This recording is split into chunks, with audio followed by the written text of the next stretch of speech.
El profesor Osvaldo Castañeda es una autoridad no solamente en Perú, no solamente en Lima, donde tiene su clínica angloamericana, sino en todo el continente latinoamericano, y hoy nos honra con su presencia para hablarnos de la dualidad entre artritis y artrosis, presente y futuro. Doctor Castañeda, bienvenido. Nos ha hecho mucha ilusión volver a verle después de unos años. Y de verle que sigue igual, de joven, no engorda ni un gramo. Gracias. Un placer, doctor. Un placer. Perfecto. Con este nexo. Ya, perfecto. Gracias. Bueno, muchas gracias.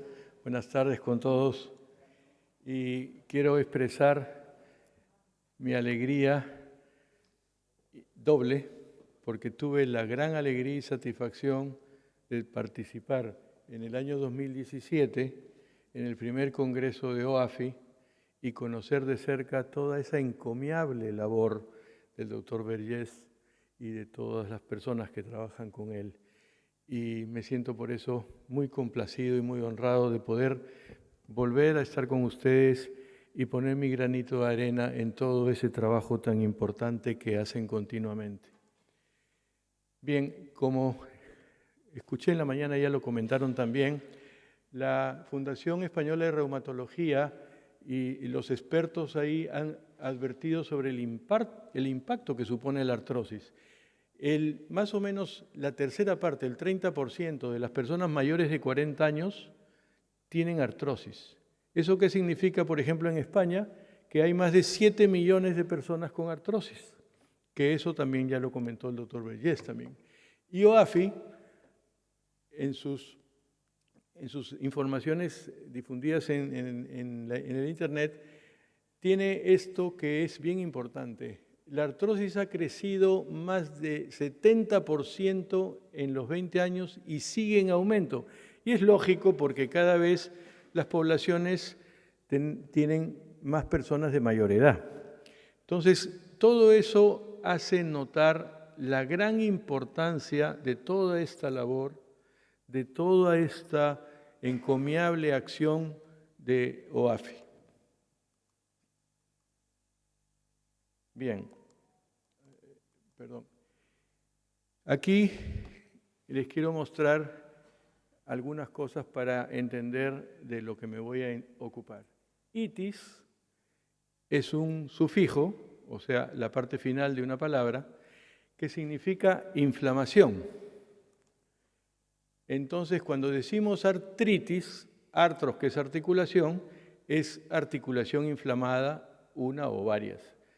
Monoartritis es una articulación, oligoartritis es pocas articulaciones y poliartritis son varias articulaciones inflamadas. Osis quiere decir desgaste. Cuando decimos artrosis, es la articulación desgastada. Entonces, esos son dos conceptos importantes para entender cuando hablamos de estas cosas y de las enfermedades. La artritis, que es la articulación inflamada, ocurre en muchas enfermedades. Hay muchas enfermedades distintas que inflaman una o varias articulaciones. Artritis reumatoide, que es la artritis conocida como la artritis deformante, la artritis psoriática, que es una artritis que ocurre en una parte de las personas que sufren de psoriasis, la artritis gotosa, que es la artritis por el ácido úrico, pero también las infecciones en las articulaciones también las inflaman y eso se llama artritis infecciosa. También puede haber un golpe que inflama la articulación, que se acumula incluso sangre y esa es una artritis traumática. Pero otras enfermedades, como las llamadas enfermedades de tejido conectivo, el lupus eritematoso sistémico, las vasculitis, esclerodermia, también pueden inflamar la articulación y dar artritis. Entonces, artritis ocurre en una gran cantidad de condiciones diferentes y por causas diferentes. Y otra cosa importante en medicina es que cuando usamos la palabra degenerativo, los médicos no nos estamos refiriendo a un pervertido, sino al envejecimiento. La artrosis entonces es una enfermedad degenerativa, así también se le nombra muchas veces, y es por desgaste. Pero, sin embargo, la artrosis es una enfermedad degenerativa, pero también hay muchos tipos de artrosis. Algunos no solamente tienen el desgaste, algunos también tienen inflamación y otros tipos ocurren en la edad de las menopáusicas, incluso en jóvenes e incluso en niños.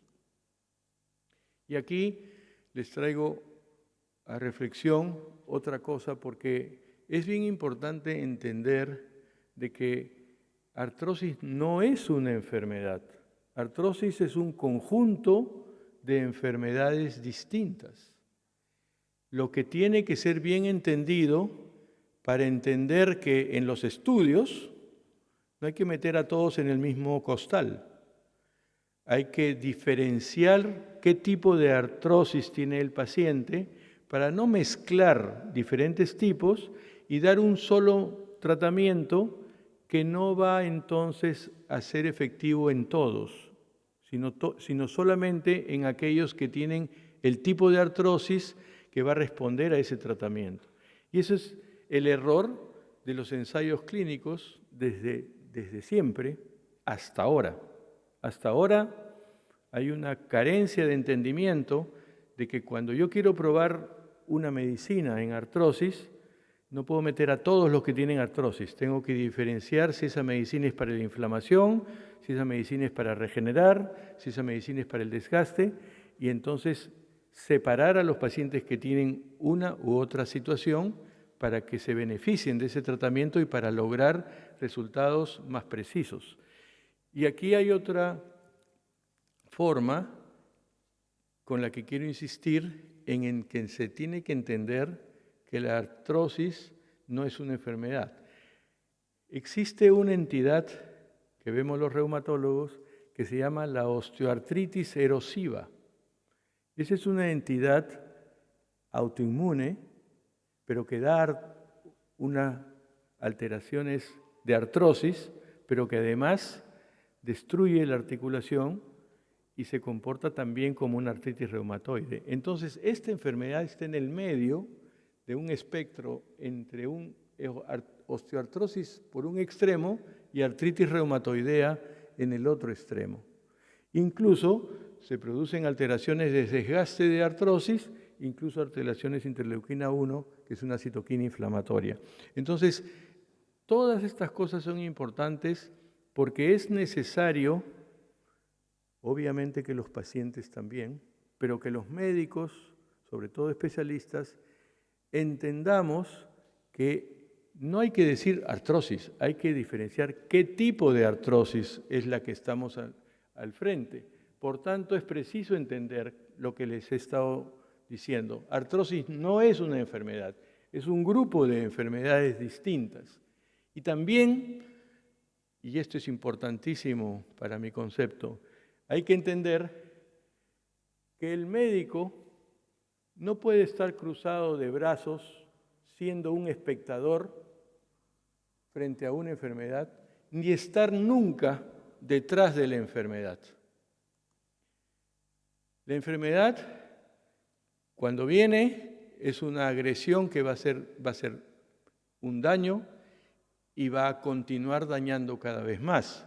Entonces es preciso que el médico esté por delante de la enfermedad para que eso no vaya a progresar y dañar al paciente. Siempre el médico debe estar delante de la enfermedad. Bien, ¿cuál es en el futuro? El futuro es artritis reumatoidea, ya logramos en una buena parte de los pacientes la remisión total. Pero aquí a veces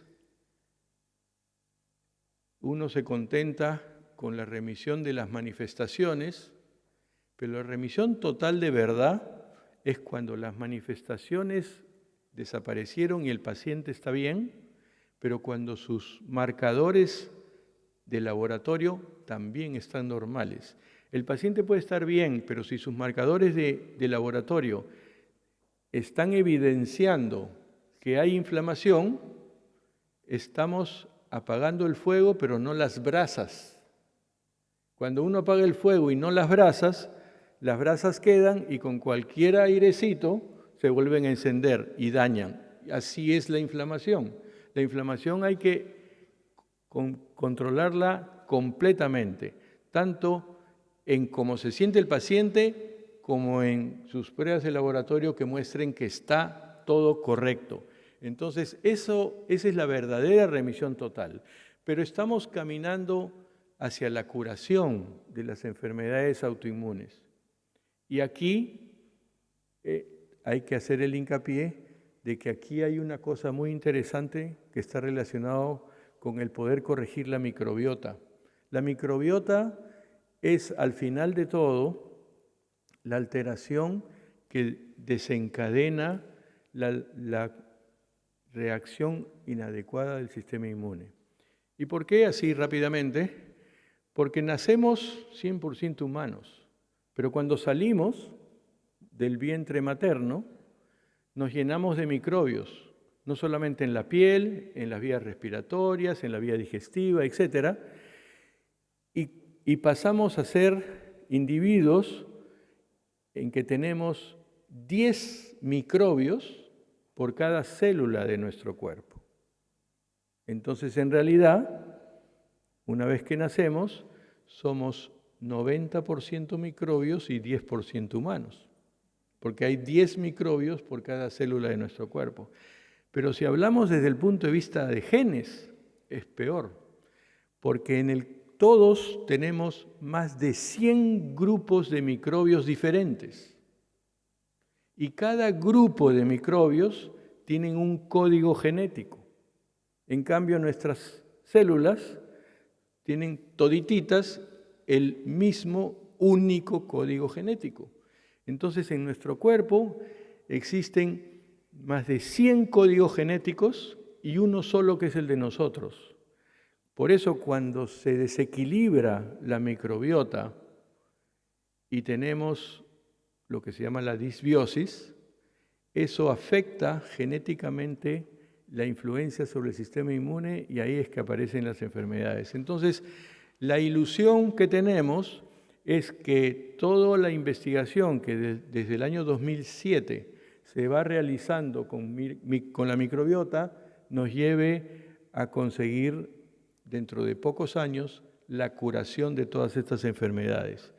Y la otra cosa del futuro, que de acuerdo a lo que acabo de decir, que el médico tiene que estar delante de la enfermedad, es que tenemos que difundir, propiciar y enfatizar la necesidad de que en todas las alteraciones que el ser humano puede sufrir, debemos establecer regulaciones, acciones de prevención. Prevenir es importante.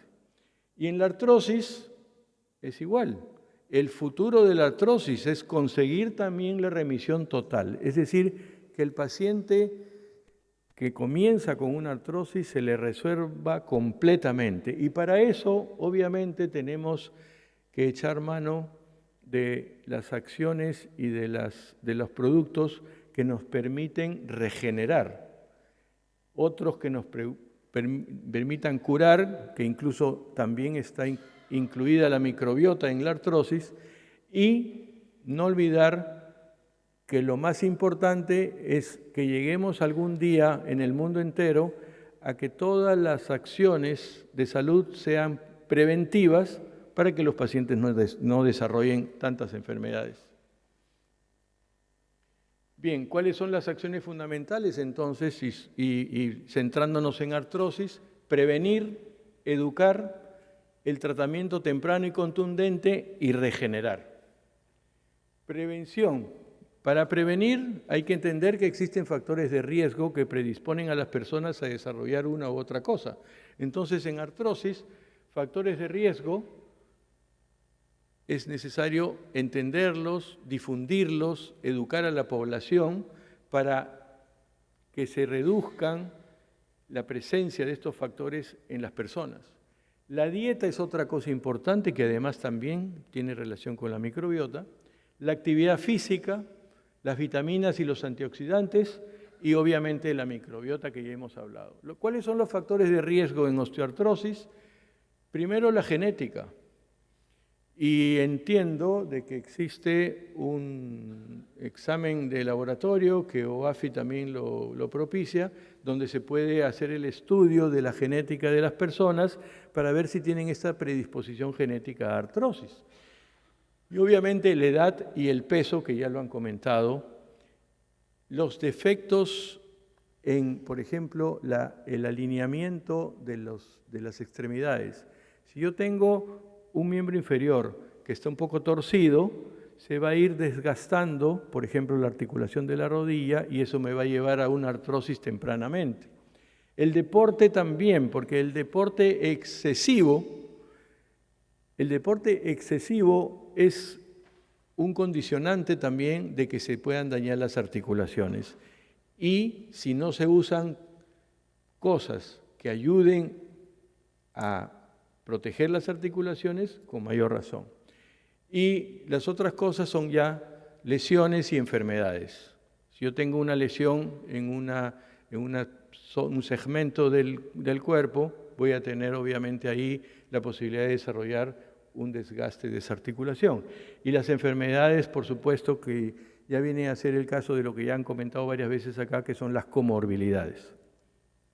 Bien, este es el test que evalúa la cuestión genética que OAFI lo promueve y es muy importante porque esto ya nos ayuda desde la edad de la niñez o la juventud a tener una idea de qué puede suceder porque tiene una carga genética y entonces a buscar mecanismos y acciones de prevención. Otra cosa que es importante es la edad. Cuando llegamos a los 60 años ocurre esto que en castellano es la inflamación por la edad y que se conoce en inglés como el inflammation. ¿Y qué es lo que pasa? Cuando llegamos a los 60 años, como todos seguramente tienen idea, nuestras funciones comienzan a disminuir y algunas cosas que producimos también comienzan a disminuir. Entonces, a los 60 años, el ser humano le disminuyen sus glóbulos blancos del sistema inmune, que son los linfocitos T.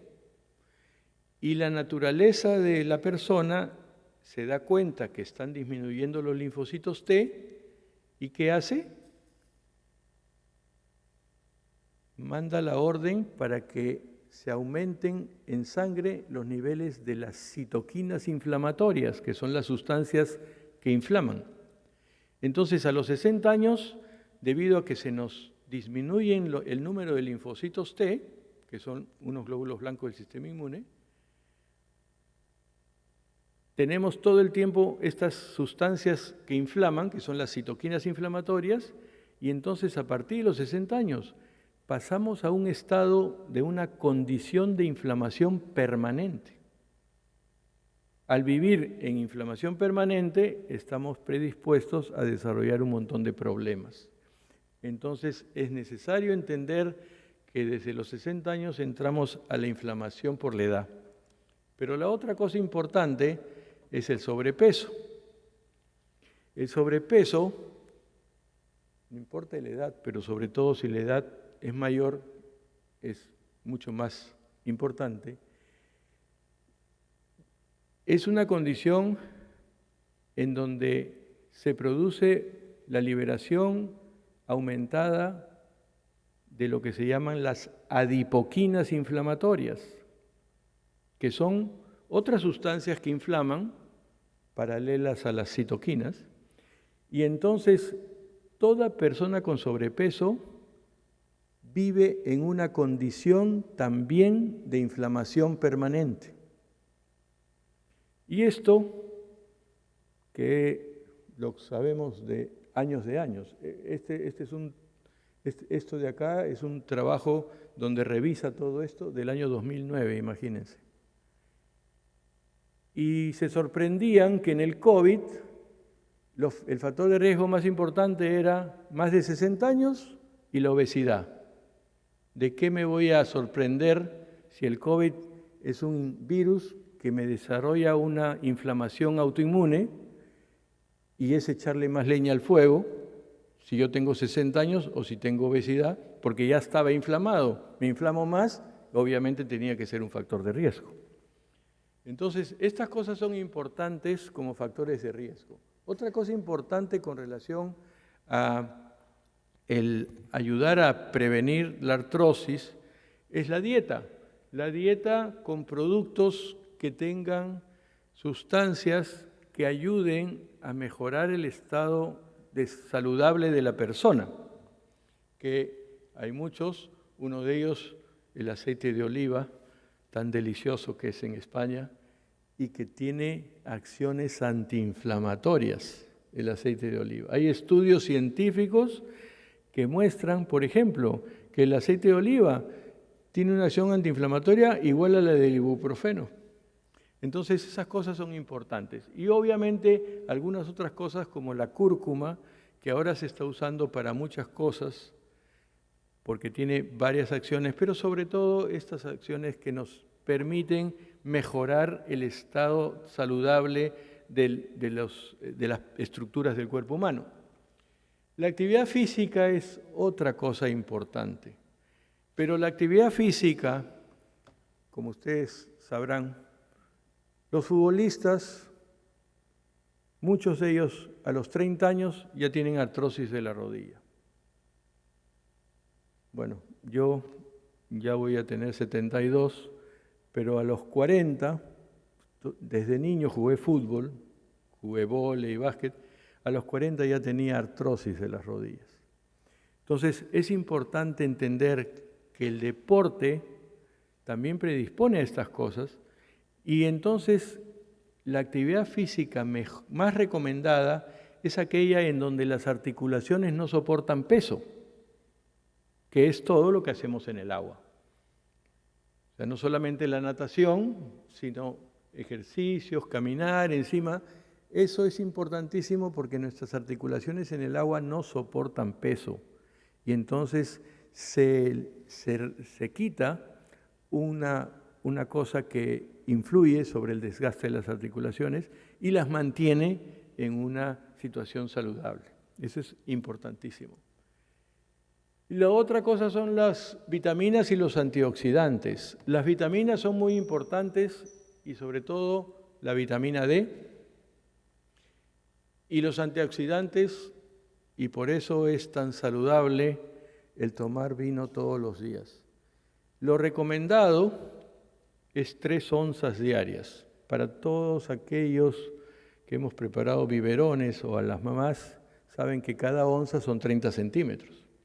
Entonces, la recomendación de ingesta moderada de vino tinto es 3 onzas diarias como máximo, porque eso permite que un viernes o un sábado pueda tomar 5 onzas o 6 y disfrutar un poco más de los amigos, pero siempre y cuando tome los otros días 3 onzas, porque la recomendación es tomar vino todos los días. Por supuesto que eso no es universal. Hay personas que tienen migraña y no pueden tomar vino tinto, pero también hay personas que el poco alcohol que tiene el vino le produce arritmia cardíaca. Entonces, no todo el mundo se puede beneficiar de esto, pero sí aquellos que no tienen ese problema sí se pueden beneficiar. Y además, el vino tinto tiene más de 600 sustancias que lo forman. Esa cantidad de sustancias son benéficas para la salud, de manera que 14-15% de alcohol que tiene un vino tinto, si bien es alcohol y el alcohol generalmente está contraindicado y es dañino para la salud, las 600 sustancias benéficas para la salud que tiene el vino tinto sobrepasan con creces el poco alcohol que tiene el vino tinto. Entonces, el vino tinto no debería considerarse una bebida alcohólica cuando se toma con moderación. Si tomo una botella todos los días, claro que es una bebida alcohólica y me voy a morir de cirrosis, pero tomado con moderación, las 3 onzas por día, es recontra benéfico y no hace daño el alcohol que tiene. Bien, y la otra cosa es la microbiota, que ya lo comentamos, y la doctora que comentó también la importancia que tiene la microbiota, que es sumamente necesaria para equilibrar la salud en el ser humano. ¿Cuáles son las acciones que tenemos que tomar? En los pacientes con artrosis, si tienen una enfermedad que es artrosis inflamatoria, o lo que es la artrosis metabólica, que también es inflamatoria por la obesidad, tenemos que usar medicación antiinflamatoria, pero diferente en cada situación. También usar medicación para la microbiota. Actualmente tenemos los probióticos en el mercado, pero son inespecíficos. La investigación está llevándose para conseguir productos de microbiota que sean específicos, de manera que cuando hacemos el estudio de microbiota en las personas, que aquí en España lo hacen muy bien y sumamente detallado, vemos qué le falta o qué le sobra y entonces eso le damos, porque cuando simplemente le damos cualquier probiótico, es totalmente inespecífico y no necesariamente vamos a corregir con precisión el asunto. Entonces, eso es importante. La otra cosa es la medicación regenerativa, que ahora tenemos muchas cosas que hay que usar para ayudar, y la medicación antienvejecimiento, que también ahora hay muchas cosas para eso. Muchas gracias.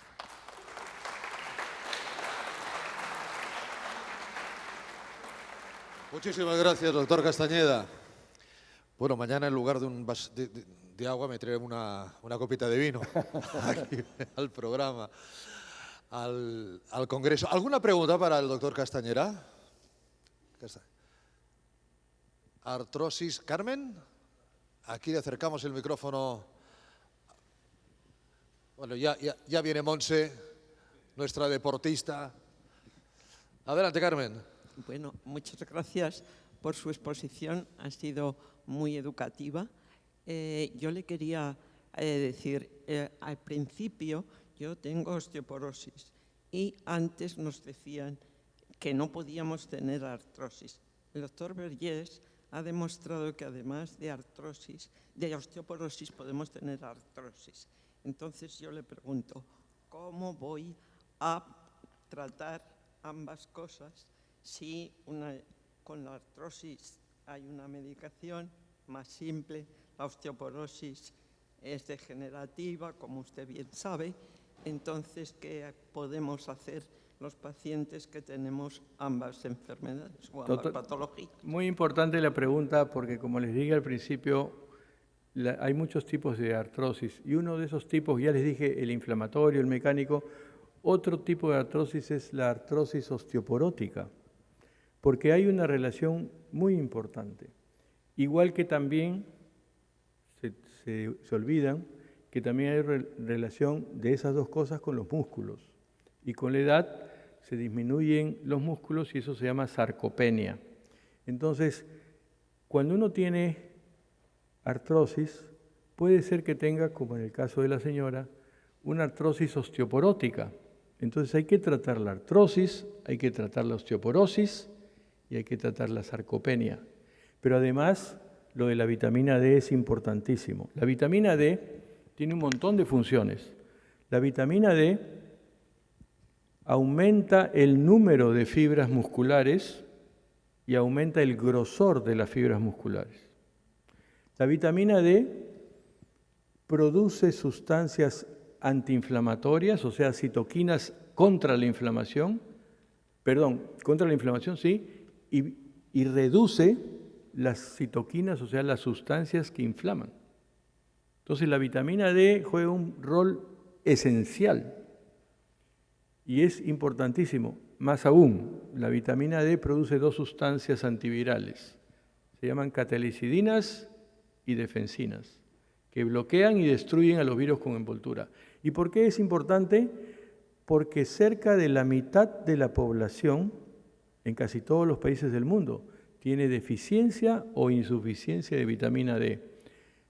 debe de medirse el nivel en sangre de todas las personas, cuánto tienen de vitamina D, para ver si necesitan que se le dé de suplemento. Si lo tienen normal, no necesitan, pero si la tiene deficiente o insuficiente, hay que darle vitamina D. Entonces, aquí la vitamina D, para los músculos, incluso para la osteoporosis, para la artrosis, y el tratamiento para la artrosis y el tratamiento para la osteoporosis. Tenemos ahí una mano levantada, por favor, gracias. Hablando mucho de la microbiota, el doctor Castañeda, quien dice que es el segundo cerebro, doctor. Sí, claro. Lleno de microbios, lleno de bacterias. Claro, porque... Somos agua, bacterias y colágeno. Claro. ¿Verdad? Mi pregunta va sobre la microbiota. Habla del futuro, ¿no?, de la microbiota. Entonces, mi pregunta es, bueno, muchas gracias primero por su exposición, es si hay estudios, ¿no?, ahora ya, ¿no?, acabados de la microbiota frente a la inflamación y qué cepas están estudiadas que regulan este estado inflamatorio, en concreto a nivel articular de la artrosis. Bueno, hay muchos estudios. Hay estudios en artrosis, hay estudios en artritis reumatoide, en espondiloartritis, en artritis psoriática, y cada una tiene ya definido cuáles son las cepas que están aumentadas y cuáles son las cepas que están disminuidas. No necesariamente en todo es que esté disminuido o aumentado, las dos cosas suceden, pero en algunos otros o hay aumento de algo o en otro hay disminución de algo. Entonces, eso es importante, pero difiere incluso en los pacientes. Por eso es importante hacer el estudio de la microbiota, aunque tenga una enfermedad que más o menos está estandarizado, pero hacer el estudio para ver, te falta esto, hay que darte, o no te falta nada, te sobra hay que dar otro tipo de microbiota para contrarrestar y que desaparezca esa que te sobra. Todo eso es lo que se está caminando ahora hacia el futuro, que seguramente nos va a resolver todo el asunto. O sea, que no se van a poder hacer tampoco medicamentos o complementos alimenticios estandarizados, porque depende de la persona, ¿no? Exactamente, porque hay que recordar siempre, lo dijo el doctor, no es solamente el asunto de la enfermedad, es el asunto de la persona. Cada individuo tiene una enfermedad que no se comporta necesariamente como la enfermedad del otro, aunque sea la misma. En reumatología, y yo creo que en general, en toda la medicina, uno tiene que aprender a manejar el problema de sus pacientes individualizando el asunto. Y antes de que el doctor Vergés pregunte, estoy esperando que mis compañeros me digan si el siguiente invitado que entra online está preparado o no. Lo digo. ¿Está ok? Perfecto. Entonces, doctor Vergés. Sí, bueno, yo dos cositas nada más. Bueno, yo creo que es muy importante, que lo acabas de decir tú, ¿no? El diagnóstico. El diagnóstico de la enfermedad. Es decir, lo acabas de explicar muy bien y la pregunta que haces es muy conveniente. Es decir, tenemos que hacer un buen diagnóstico en la enfermedad, porque cada paciente no es igual. Y eso significa que los profesionales sanitarios tenemos que preguntar al paciente, tenemos que tocar al paciente, que no pasa nada tocar una rodilla, que yo sepa, no ha habido ninguna rodilla que haya mordido a ningún médico, que yo sepa. Por lo tanto, se ha de tocar la rodilla, se ha de preguntar al paciente, se ha de estar con el paciente, se ha de ver al paciente. Y después también, una cosa también por parte del paciente, los pacientes también habéis de preguntar y también tenéis que hablar y tenéis que explicar lo que os pasa, porque el médico no es un adivino, es un profesional que realmente, pues, según lo que le digas, pues interpreta y trata. Yo creo que es muy importante, muchas veces ha habido el rol del paciente pasivo, no, habéis de ir allí y preguntar, incluso a veces, yo siempre lo digo, ¿no? A veces de decir, oiga, doctor, por ejemplo, ¿no? ¿sabe poner una prótesis, no? Y entonces la pregunta que tienes que hacer, ¿y usted se la pondría? Y le miráis fijamente a la cara, a ver la cara que hace. Y después le podéis preguntar, ¿a su madre le pondría la prótesis? Otra cosa es la suegra, ¿vale? Pero no, estas cosas son muy importantes, porque claro, el médico entonces le estáis pidiendo una responsabilidad, Le estáis diciendo, oiga, si me pongo una prótesis, doctor, ¿usted cree que me va a ir bien? Entonces vais a ver la cara del médico. Y oye, mira, por la edad que tienes, eres hipertensa, tienes insuficiencia renal, no sé qué, dejémoslo estar, vamos a tratar, o no, o decir, oye, vamos a por todas, ¿no? Y vamos, por lo tanto, fijaros, ¿no? Y, o sea, quiero decir que el diagnóstico, como comentabais, es fundamental, porque cada persona es diferente, el tratamiento es diferente. Y a veces, muchas veces, los médicos, estarás de acuerdo, no sabemos todo. Los médicos, yo que llevo 38 años de médico, no sé qué opino, cada día sé menos, mira que llevo estudiando, cada día sé menos, y entonces tenemos que ser muy humildes y a veces tenemos que tratar a los pacientes y esperar la respuesta. Y a lo mejor hemos de cambiar el tratamiento, porque ese tratamiento que hemos puesto, como comentábamos antes, porque no todas las actuaciones son iguales, lo hemos de cambiar. Pero esto lo hemos de hacer con complicidad con los pacientes. Oye, mira, voy a probar esto, pero no te preocupes, no haremos lo otro. Esto es lo que se ha de hacer, pienso yo, ¿no? Y después, para acabar, oye, felicitarte por la charla magistral. Bueno, ya os podéis imaginar, ya con el doctor Osvaldo Castañeda, bueno, no digo los años que nos conocemos, porque además él y yo nos hemos conocido en los mejores sitios. Ahora que vais a pensar, ¿no? De un congreso, que es en la sala de pósters. Sí. O sea, en la sala de pósters y comunicaciones nada más van los chafarderos como nosotros, que vamos allí, y digo chafarderos en el buen sentido, a ver qué se dice, a ver qué se habla. Nosotros no nos veíamos en los bares, no, nos veíamos ahí en la sala de pósters hablando, discutiendo, oye, esto qué tal, y cómo lo ves, y cómo es que tienes un paciente en Perú. Yo tengo aquí en Barcelona, con el doctor Castañeda llevamos años colaborando, y deciros que es un excelente reumatólogo, en fin, presidente de la Sociedad Peruana de Reumatología, presidente del PANLAR, en fin, currículum impresionante. Y es una persona pues que es un placer tenerlo aquí y por tanto yo creo que tenemos que dar, ¿no? Sí, María Teresa hace una pregunta. Bueno, sí, para terminar, es que le he cogido al doctor porque al doctor Vergés sabéis que no le gusta hablar y vamos muy mal de tiempo. Solo bueno, ya lo sabes, doctor. Tendríamos que tener reumatólogos como tú aquí y por favor no te jubiles nunca. Nunca. Gracias. Bueno, eso es verdad.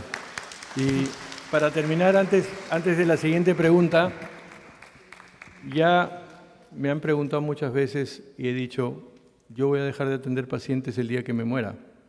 Nunca voy a dejar. La responsabilidad, ser médico no es una profesión. Ser médico es una responsabilidad y además es una profesión. Y lo mismo que dije hace un momento, enseñar medicina tampoco es una profesión, es una responsabilidad y además una profesión. Y a propósito de lo que ha dicho el doctor Vergés, con Josep nos conocemos y, bueno, a mí también me gusta hablar bastante, así que hablamos muy bien y disfrutamos conversando, pero si hay algo importante que siempre, desde joven, le dije a mis pacientes, es que se olviden de esa actitud prehistórica de que el médico es paternalista y el que ordena. El paciente tiene que tener bien claro y bien la conciencia de que tiene que saber exigirle al médico, porque uno va para sanarse, no para que lo miren así nomás y le den cualquier cosa. Entonces siempre hay que acostumbrarse, el paciente tiene que saber exigirle al médico. ¿Qué es exigirle al médico? Que le explique bien, que le busque las alternativas bien, pero que le ponga el abanico de alternativas para que escoja con la información que el médico le está dando, y todas esas cosas es importante. Creo que la señora tenía una pregunta. Quería saber, por favor, si es cierto que para que se asimile mejor la vitamina D ha de ir acompañada de la vitamina K, y después, ¿en qué forma hay que tomar el calcio? Porque hay centros de investigación que dicen que hay el riesgo de que el calcio se fije en las estructuras blandas y no en las estructuras duras. ¿Cómo habría que hacer o qué preparar? Bueno, sí, eso es importante y ya más relacionado con la osteoporosis, pero la vitamina D, igual que la vitamina K, son liposolubles, a diferencia de la vitamina C, que es hidrosoluble. ¿Qué significa que son liposolubles? La vitamina D, cuando lo tomamos, se va a impregnar en el tejido adiposo, en el tejido graso, y ahí no necesita de otra cosa.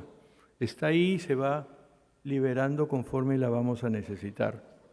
Sí, perfecto. Entonces, eso es importante. No necesita vitamina K. La vitamina D es suficiente. Y la segunda pregunta era... El calcio. El calcio Primeramente, el carbonato de calcio no es bueno, el citrato de calcio es lo importante. Eso ya se han hecho estudios, por ejemplo, acá en Bilbao han hecho estudios de la importancia de la diferencia entre citrato de calcio y carbonato de calcio.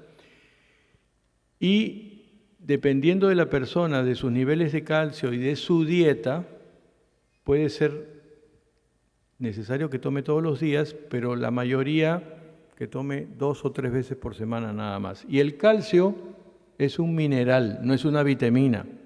Las vitaminas hay que tomarlas en la mañana porque el ciclo circadiano, que es el reloj biológico, hace que las vitaminas se absorban en la mañana. Pero también igual los minerales se absorben después de mediodía. El calcio siempre tiene que tomarse después del almuerzo, nunca en la mañana porque no se absorbe ni se aprovecha. Gracias, doctor.